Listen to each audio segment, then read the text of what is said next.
Esse é mais um vídeo de uma série de vídeos sobre psicoeducação que eu tenho gravado. Esses vídeos eu compartilho com os meus pacientes. E nesse vídeo em especial, eu quero te trazer um questionamento. Será que você já caiu nas armadilhas do seu pensamento?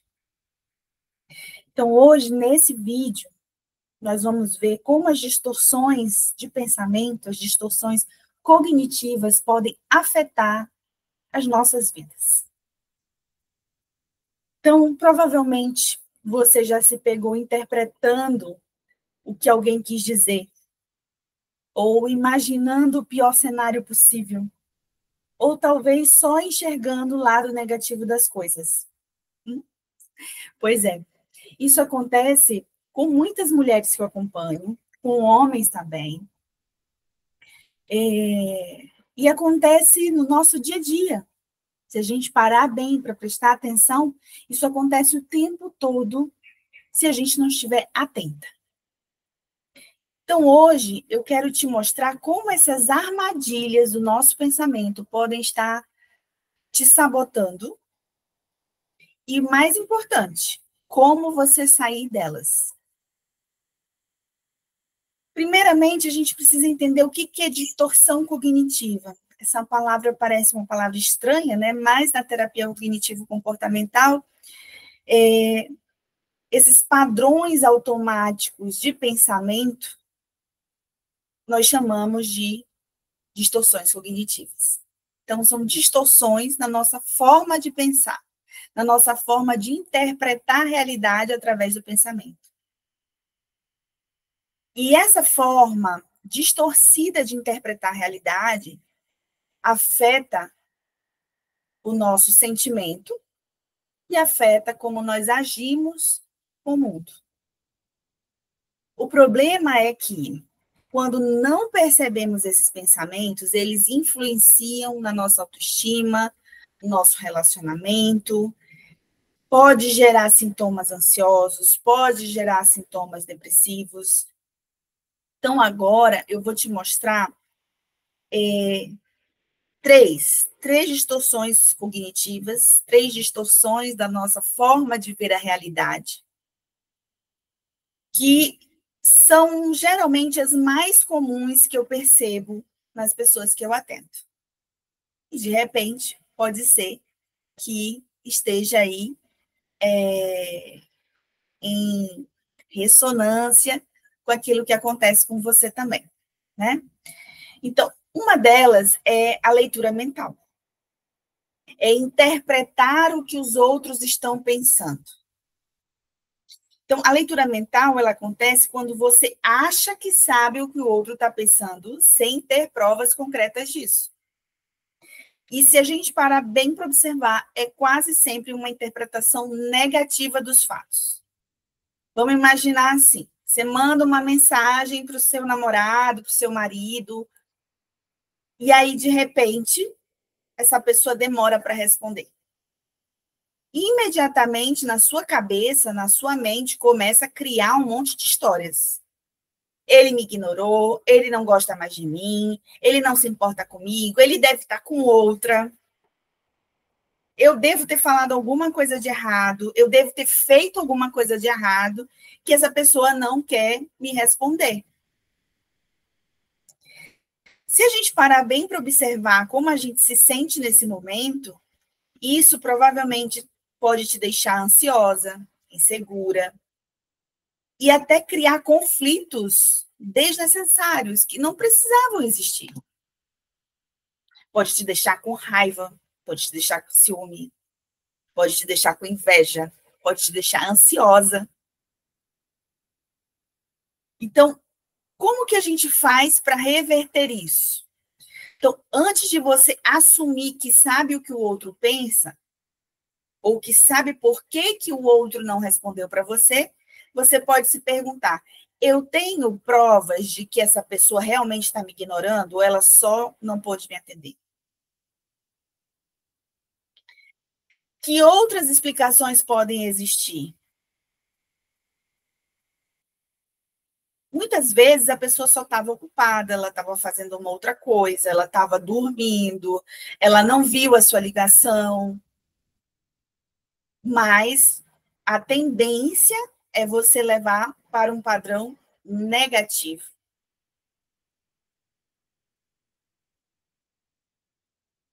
Essa pessoa não me atendeu porque ela não quer. Essa pessoa não me atende porque ela me ignora, porque ela não gosta de mim, porque ela me odeia, porque eu devo ter falado alguma coisa de errado, porque isso, porque aquilo outro.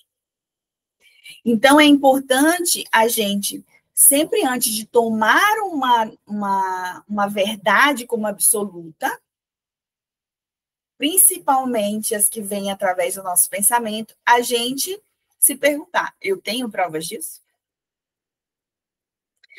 Uma outra distorção cognitiva muito comum é a da filtragem negativa, ou seja, eu só consigo ver o lado ruim das coisas. E essa distorção faz com que você foque apenas no que deu errado e geralmente ignora todo o resto. Já parou para pensar quantas vezes você recebe um elogio no trabalho? Mas aí vem uma pessoa, faz uma crítica, e aí, em vez de você se sentir feliz com os elogios, você só pensa na crítica e você se sente a pior criatura do mundo. Eu sou péssima. Eu sou uma má funcionária. Eu sou uma má amiga. Eu sou uma má pessoa. Nossa, mas tanta gente faz elogios a você no seu trabalho, ou na sua família, ou os seus amigos. Às vezes até pessoas que você nem conhece mesmo, através da internet, essas pessoas falam o quanto o seu trabalho ajudou na vida delas, mas aí vem aquele comentáriozinho negativo e isso muda tudo. E aí, ao invés de eu ficar feliz com o elogio, eu só consigo pensar na crítica. Outro dia, eu vi um humorista falando sobre isso. Ele dizendo que ele estava no espetáculo e tinha uma pessoa. Essa pessoa ela não sorria, ela não fazia nenhum movimento, ela estava completamente apática, ela não dava palmas quando todo mundo batia palmas. E aquilo começou a incomodar muito ele e atrapalhar ele no espetáculo dele. E aí, ao final, quando ele foi conversar com a equipe dele, uma das pessoas disse isso para ele, né? Quantas pessoas tinham no teatro? Todo mundo estava rindo, feliz, batendo palma, é, apreciando o trabalho que você estava fazendo, mas tinha uma pessoa que não estava sorrindo, que não estava interagindo, que não estava aparentemente desfrutando daquele momento, e isso fez com que a autoestima dele minasse, com que a forma como ele se via, provavelmente, via o trabalho que ele estava realizando, tivesse sido minado por causa de um comentário negativo. E esse é o impacto. O impacto de minar a sua capacidade de realização, na sua autoestima, de reconhecer os seus sucessos. E aí você pode estar se perguntando como combater isso, equilibrando essa visão. Uma das perguntas pode ser: o que há de positivo nessa situação? Aconteceu alguma coisa errada? Tá. O que há de positivo nessa situação? Tem algo bom que eu estou ignorando?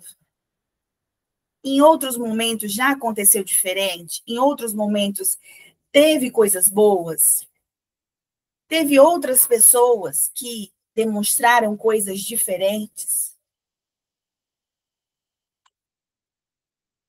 Ou não, eu tenho realmente evidências, pode acontecer também, mas é importante a gente buscar essa evidência. Existe evidência de que só existe um lado ruim da situação?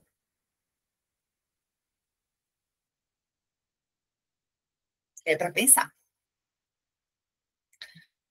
O terceiro ponto que eu trouxe, para a gente parar para pensar também, é algo que é muito comum, geralmente, em quem tem sintomas ansiosos ou sofre com o transtorno de ansiedade generalizada, que é a tendência à catastrofização. Ou seja, é uma pessoa que está sempre esperando o pior. É quando a sua mente sempre pula para o pior cenário, como se aquele cenário fosse inevitável. Às vezes a gente até usa isso, né? Quando a pessoa está com muito medo, tá, mas e qual é o pior cenário que poderia acontecer?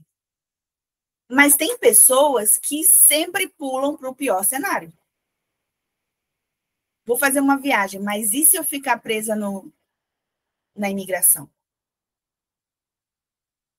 Eu tenho uma apresentação importante no trabalho, mas e se eu errar uma palavra? E se me der um branco? E se todo mundo achar que eu sou incompetente?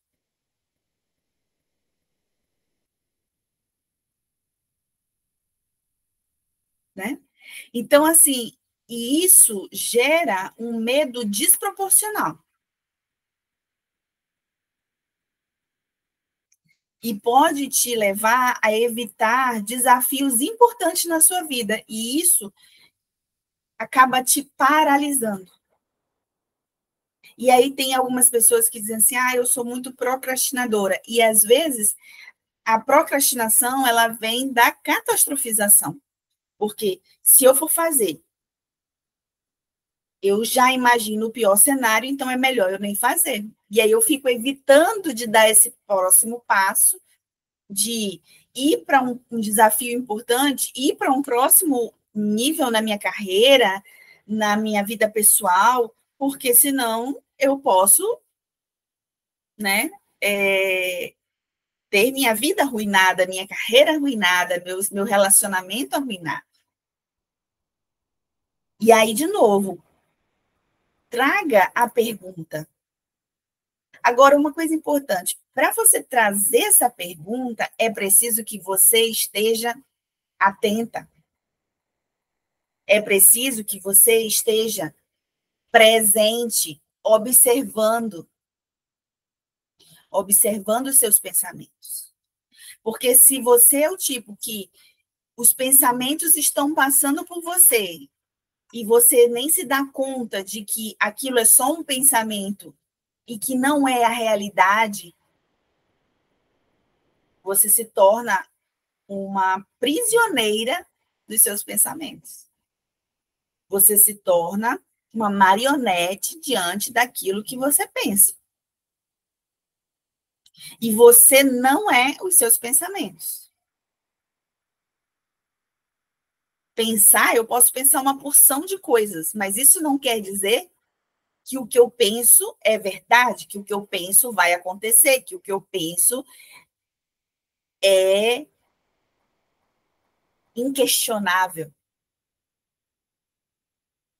Então, é importante você estar atenta, você estar no momento presente, observar esses pensamentos, observar quando isso acontece, observar qual é o impacto que isso causa em você, no seu corpo, na sua fisiologia.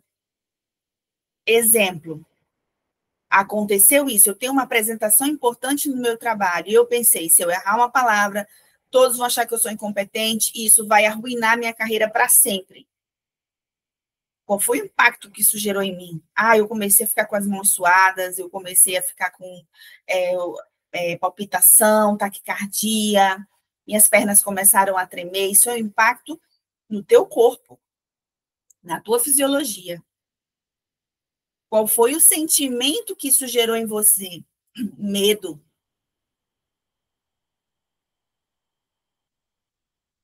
Qual foi a emoção? Raiva, porque eu me senti despreparado, senti que eu sinto que não sou capaz de fazer. Então, é você se perceber, se observar. E isso faz com que a gente comece a questionar. Existe a possibilidade, né, de a gente questionar. Existe evidência de que isso que eu estou fazendo, que eu estou pensando, é real? Existe evidência de que essa pessoa não gosta de mim? Existe essa evidência de que ele está me traindo? Existe essa evidência de que se eu errar uma palavra ou se der um branco, eu vou arruinar a minha carreira? Existe a evidência de que eu sou uma má pessoa ou eu não sou boa o suficiente? Esses questionamentos, eles podem te ajudar a você voltar para o momento presente e buscar esse equilíbrio entre o que você pensa e o que você, de fato, está vivenciando. É como se fosse um filtro. E perceba que quando você filtra isso, também gera um impacto. Quando eu filtro a forma como eu penso e eu começo a me questionar, ao invés de questionar o outro, eu começo a me questionar. Por que eu estou pensando isso? Por que eu estou sentindo isso? Será que isso é real? Será que isso é verdade? Tem evidências de que isso é verdade? Qual é a evidência? Eu trago a responsabilidade para mim. Em vez de dizer assim, vomitar isso tudo em cima do outro e jogar todo esse peso meu emocional em cima do outro, porque são os meus pensamentos. Então, é o que eu estou vivenciando e não o que o outro está vivenciando. O outro está vivendo a vida dele. O outro tem os pensamentos dele, a questão dele, a vida dele. São os seus pensamentos que estão atrapalhando a sua vida. Então, também cabe a você esse monitoramento. O que eu estou pensando, o que eu estou sentindo, qual é a emoção que me vem, como é que meu corpo reage a isso, como é que eu vou questionar isso e encontrar ou não evidências de que isso é real ou não. Certo? Então, eu deixo aí também isso como um plano de ação para você, porque não basta só a gente ter informação. A gente precisa fazer alguma coisa com essa informação que a gente acabou de aprender. Então, pega um papel, pega uma caneta, pega um caderninho, um bloquinho, anda com esse bloquinho, ou pode ser mesmo no celular. Você pensou algo e você percebeu que aquilo não te fez bem,